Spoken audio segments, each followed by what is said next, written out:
السلام علیکم۔ قرآن کے خلاف بہت سے مورچے بنے، کچھ اپنوں نے بنائے، بہت سے غیروں نے۔ آج کا مورچہ اسرائیلی روایات کے نام۔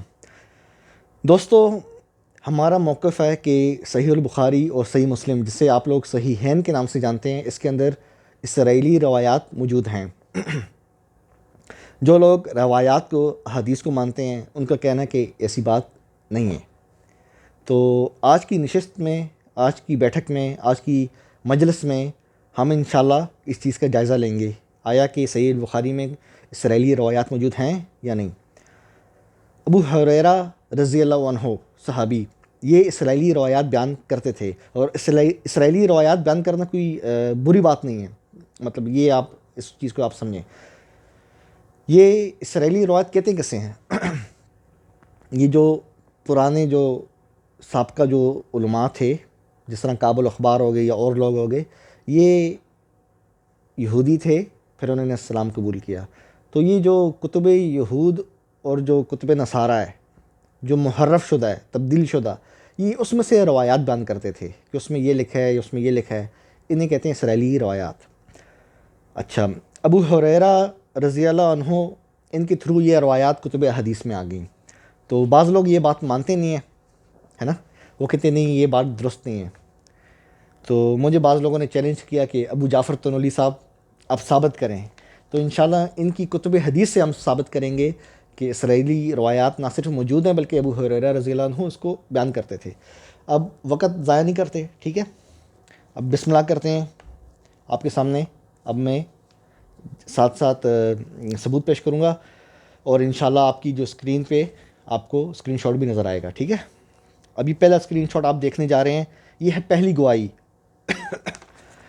یہ ہے بصر بن سعید تابعی، ٹھیک ہے، صحابہ کے شاگرد کو تابعی کہتے ہیں۔ امام مسلم اپنی سند سے نقل کرتے ہیں کہ بصر بن سعید فرماتے ہیں، لوگو اللہ سے ڈرو، حدیث بیان کرنے میں احتیاط کرو، اللہ کی قسم ہم ابو ہریرہ کی مجالس میں حاضر ہوا کرتے تھے، وہ اللہ کے رسول سے بھی حدیث بیان کرتے اور کعب الاخبار سے بھی بیان کرتے۔ یہ پہلی گواہی آ گئی، ٹھیک ہے، تابعی کی، جو ان کے شاگرد ہے وہ گواہی دے رہا ہے اپنے استاد کے بارے میں کہ ایک ہی مجلس میں نبی علیہ السلام سے بھی روایات آ رہی ہیں اور کعب الاخبار سے بھی۔ پھر وہ جب چلے جاتے تو بعض لوگوں کو ہم سنا کرتے کہ وہ حدیث رسول اور کعب کو خلط ملط کر دیتے، مطلب آپس میں مکس کر دیتے۔ یہ تو تھی پہلی گواہی شاگرد کی، شاگرد اپنے استاد کی گواہی دے رہا ہے کہ وہ ایک ہی مجلس میں نبی علیہ السلام کی حدیثیں بھی بیان کرتے اور کعب الاخبار جو تھا اس سے اسرائیلیات بھی بیان کرتے۔ یہ صحیح مسلم میں ہے۔ دوسری گواہی، یہ بھی تابعی ہے، قاسم بن محمد، مسند امام احمد بن حنبل 7714 روایت کا نمبر۔ قاسم بن محمد کہتے ہیں کہ ایک مرتبہ ابو ہریرہ رضی اللہ عنہ اور کعب الاخبار اکٹھے ہو گئے۔ حضرت ابو ہریرہ کعب کو نبی علیہ السلام کی حدیث سناتے۔ اچھا، اور کعب کیا کرتے بدلے میں؟ کعب ابو ہریرہ کو سابقہ آسمانی جو کتابیں ہیں، سابقہ آسمانی کتابیں، ان میں سے روایات ان کو پیش کرتے، مطلب یہ ان کو حدیث سناتے ابو ہریرہ، اور کعب الاخبار انہیں اسرائیلیات بیان کرتا۔ یہ دوسری گواہی ہے کہ ابو ہریرہ رضی اللہ عنہ کی دوستی دیکھیں کعب الاخبار اس یہودی سے جو کہ مسلمان ہو چکا تھا، یہ ان سے حدیثیں بیان کرتے اور وہ انہیں اسرائیلیات بیان کرتا، مطلب ان کو شوق تھا اسرائیلیات سننے کا۔ دو گواہیاں ہو گئیں۔ اچھا، اور سند ٹھیک ہے، ٹھیک ہے، مسند امام احمد بن حنبل کی سند اہل حدیث کے نزدیک ٹھیک ہے۔ سنن ابو داؤد، تیسری گواہی،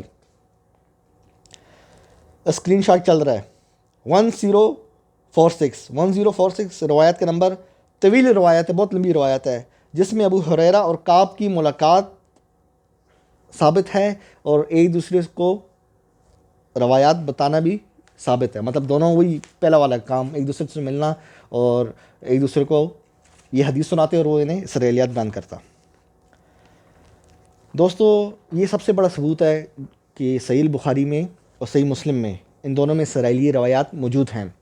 یہ جو ہے نا کہ موسیٰ علیہ السلام کو نعوذ باللہ صحیح بخاری میں ہے نا کہ اللہ نے ننگا دوڑایا وہ پتھر ان کے کپڑے لے کے بھاگ گیا اور حضرت موسیٰ عصا مار رہے ہیں، ڈنڈا مار رہے ہیں پتھر پہ اور کہہ رہے ہیں یا حجر صوبی، یہ پتھر میرے کپڑے واپس کر، اور بنی اسرائیل کے سارے مجمع نے نبی کو ننگا دیکھا، یہ توہین ہے کہ نہیں حضرت موسیٰ علیہ السلام کی؟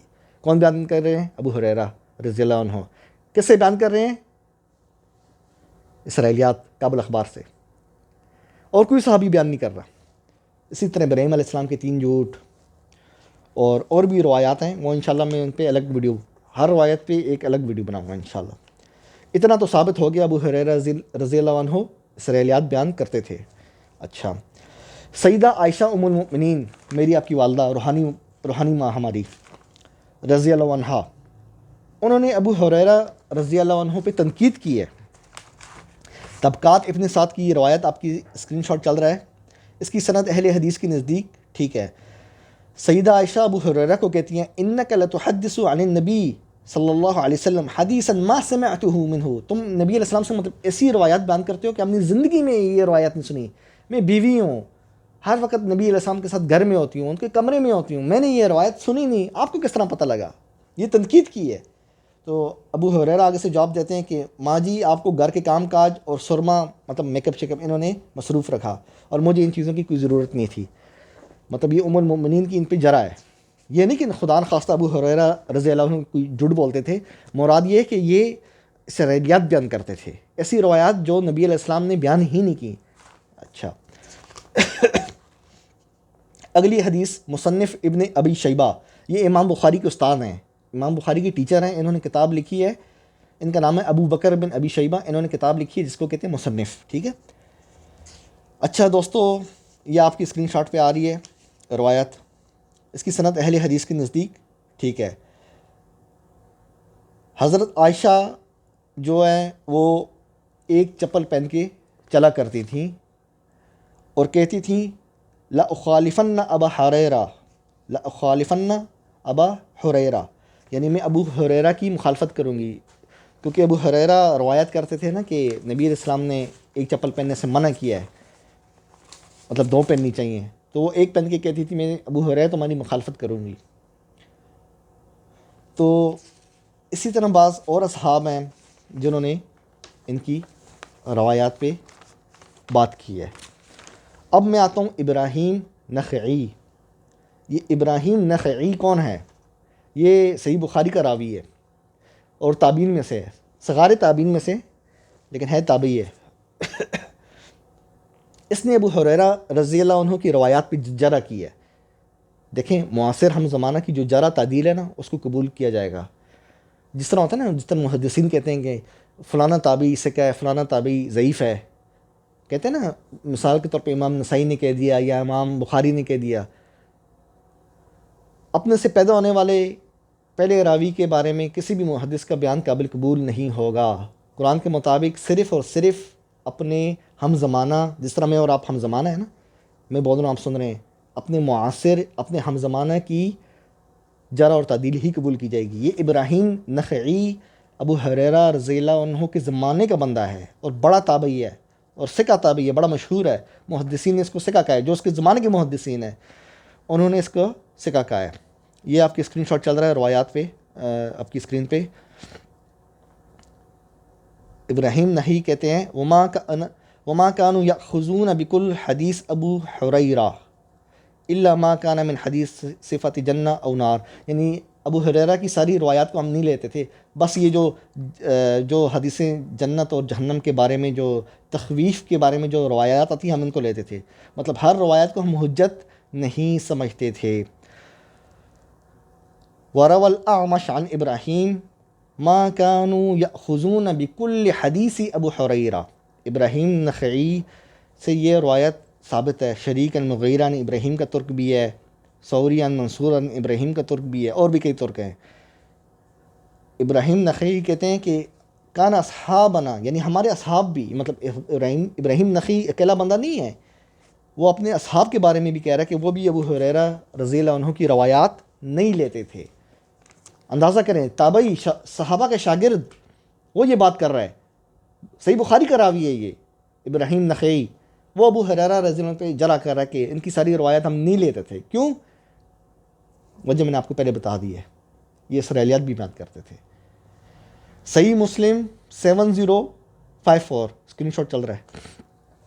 امام ابن باز، شیخ ابن باز سعودیہ کے جو ہیں رحمۃ اللہ علیہ، بڑے عالم تھے. اختلاف انسان کے ہوتے رہتے ہیں، لیکن کسی کے مرتبے سے نا انسان کو انکار نہیں کرنا چاہیے.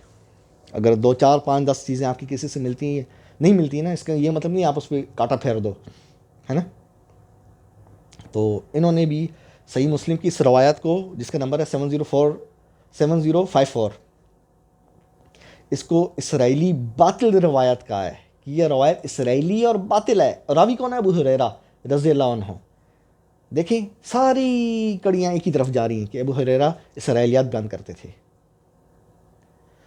تو جو لوگ کہتے تھے نہیں جی اس طرح نہیں ہے، اب ان کو ٹھنڈ پڑ گئی ہے نا، اب مجھے چیلنج کرتے تھے کہ ابو جعفر طبری آپ ثابت کرو، کر دیا نا آپ ثابت ہیں. یہ اسکرین شاٹ ابن باز کا بھی آپ کے اسکرین پہ چل رہا ہے. صحیح مسلم کی روایت کو انہوں نے اسرائیلی باطل کہا ہے. مطلب یہ ثابت ہو گیا صحیح بخاری اور صحیح مسلم میں روایات، اسرائیلی روایات موجود ہیں. دوستو اسی لیے میں کہتا ہوں کہ سب کے سب کتاب اللہ کی طرف رجوع کرو. افسوس، صد افسوس پھر افسوس، ہم لوگوں نے صحیح بخاری، صحیح مسلم، شیعہ حضرات نے نہج البلاغہ جس کی سند ہی نہیں ہے، مطلب مصنف سے لے کے حضرت علی تک نہج البلاغہ کی سند ہی نہیں ہے، مطلب ان کتابوں کو آپ لوگ مانتے ہو، اور وہ کتاب جو لا ریب ہے، نور ہے، محیمن ہے نا، فرقان ہے، اسے آپ ماننے کے لیے تیار نہیں ہیں. قرآن کی آیت آتی ہے آپ منہ ادھر پھیر لیتے ہو، روایات آتی ہے آپ کے چہرے کھل اٹھتے ہیں، اور پھر آپ کہتے ہو آپ لوگ ہمیں منکر قرآن نہ کہو. بھائی تو پھر آپ کو کیا کہیں؟ آپ مجھے بتائیں پھر، اور کوئی لفظ ہے الٹرنیٹیو ہے تو بتا دیں آپ، ہے نا. تو الحمدللہ ہم نے ثابت کیا ابو ہریرہ رضی اللہ عنہ اسرائیلی روایات بیان کرتے تھے. انشاءاللہ اگلی نشست میں دوستو آپ کو ان روایات کی طرف نشاندہی کی جائے گی، اور تفصیل سے آپ کو بتاؤں گا میں کہ وہ کون کون سی روایات ہیں جو اسرائیلی روایات تھی. چینل کو سبسکرائب کریں، لائک کیجئے، دعاؤں میں یاد رکھیں. پھر ملاقات ہوگی انشاءاللہ. ٹھیک ہے. قرآن زندہ باد.